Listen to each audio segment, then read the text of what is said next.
6 months ago, a year ago, Wild West, easy to get away. Everybody's killing it. When a recession, inflation, and interest rates go up, now we're playing by a different set of rules. It can be really, really good for you, but you got to ask the questions. Hello there, Orthopreneurs. It's Dr. Glenn Krieger here with another episode of your 5-Minute Friday. Now, I want to touch on something here, and we're going to call it Follow the Money. All right, so let's start with interest rates. Now, interest rates, a few months ago, I knew people getting jumbo loans for 7 figures at 2%. Now, you're lucky if you can get it at 5, 5.25, 5.5. It's gone up considerably. What does that mean? Well, let's say you had a monthly payment of $3,000 to the bank. Now your payment might be $3,200, $3,400. It's become more expensive. So let's now talk about OSOs and DSOs, and specifically the ones that are private equity backed. I don't want to talk about anything else right now. So when you go to private equity, they don't just say, hey, Glenn, I want to pay you $10 million for your practice. What they say is, we're going to go to a bank and get the $10 million, and we're going to pay you $10 million out of that. And first of all, if you're thinking about joining an OSO, you need to ask them about their credit limit, right? Like their credit ceiling. How high can they go?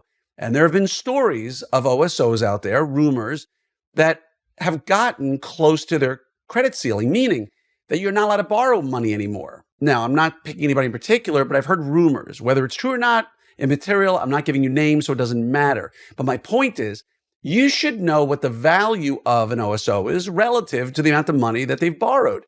If they're worth $1 billion and they have $1 billion in loans, it could be a problem. And they hit their credit ceiling and they can't borrow anymore. Now, I want you to think about it now from a different perspective. You know, everybody's sitting here telling me, if I hear one more person tell me, I'm joining this OSO and they've promised me this huge multiple on equity, I'm going to get $5 million in equity and we're going to grow at 7x. And I sit there and go, let me have a little bit of what you're smoking. And I'll tell you why. 6 months ago, maybe. But right now, you remember we talked about interest. Now, is it easier or tougher to get, to give people money when you're paying 2% or 5.5%? Now, obviously, the way they get money is different than the way we do, but fundamentally, it's similar.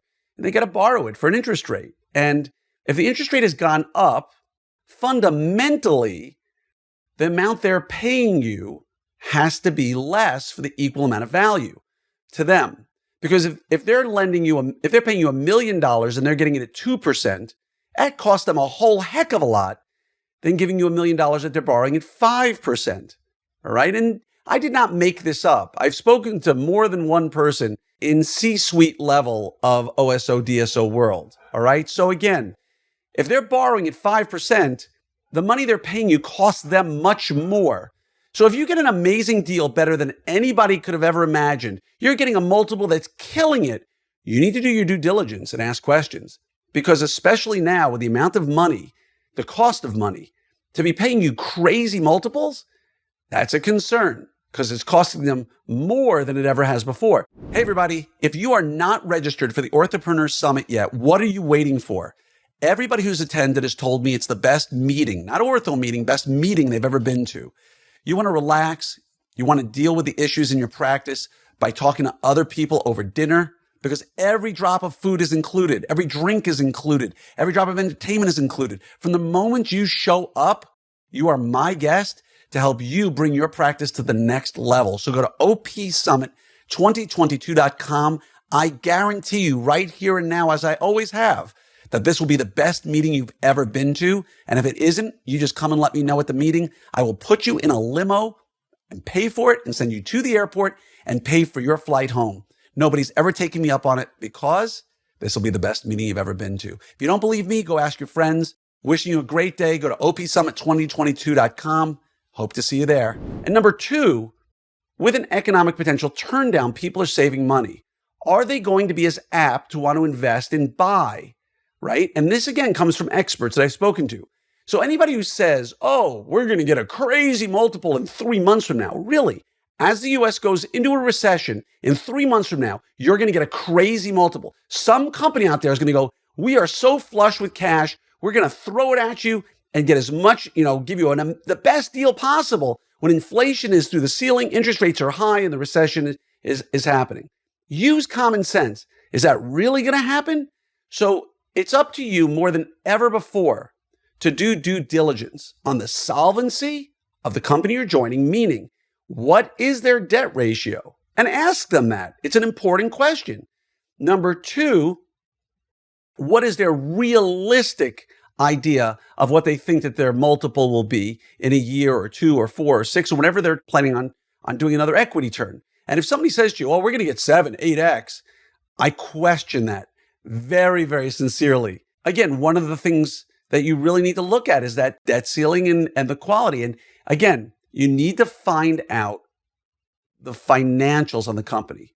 Now, a lot of people say it's not about the money. I'm joining because I want to join a great group. And that's true for me. When I joined Smile Doctors, I wanted to join a group with a couple of hundred doctors, and I wanted to join one that was spread out through a lot of the country. So if a recession hit and one section of the United States was down, others might be up. And we've seen that in recessions, particularly in healthcare. But I also wanted a company that was solvent and strong. And this isn't about Smile Doctors. This is about all of you. Do your due diligence. I did mine. I asked the questions of a few OSO DSOs. So everybody says they're not in it for the money, but come on, let's be honest. You're in it for the money, all right? And if you're in it for the money, there could be the most paid, there could be the highest equity, there could be the highest amount of equity turn. And at the end of the day, if you join an OSO that does fine and survives a multiple of turns, you're going to do great. You're probably going to do just fine.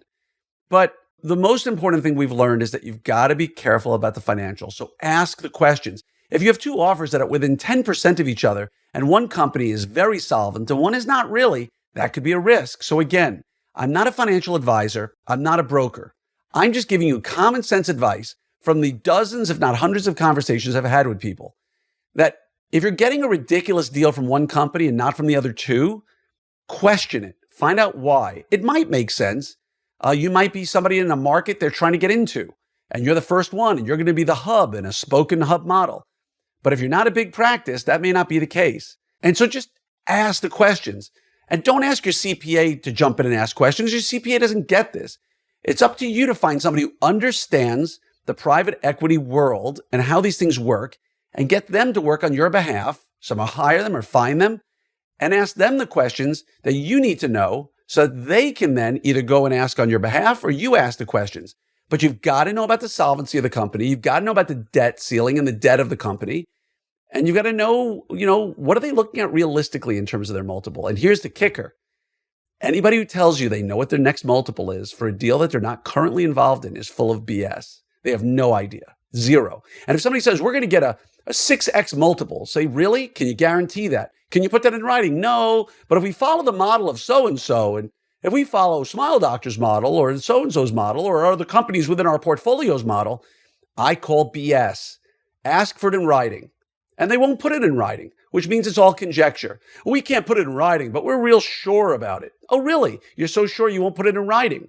Now, I'm not trying to attack anybody. I'm just telling you. I'm trying to protect you. If somebody's not willing to put something in writing, then it doesn't exist. And if you make your whole decisions based on something that may not exist, that could be a problem. So again, the takeaway from all of this is do your due diligence, ask the right questions, and no, I'm always here to help you in any way I can. This is not an area where I can really do much for you other than tell you, ask the questions.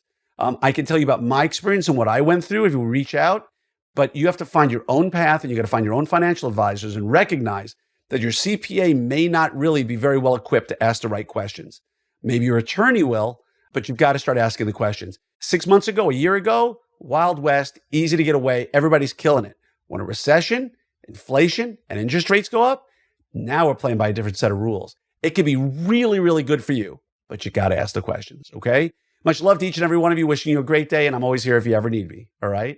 And if you're not signed up for opsummit2022.com, opsummit2022.com, there are going to be a lot of people there from a lot of OSOs and DSOs, and it'll be your opportunity to ask them questions. So again, sign up now. We've got a lot of people there, and it's going to be the kind of meeting that people are going to be talking about for years, or at least until next year's. Have a great day.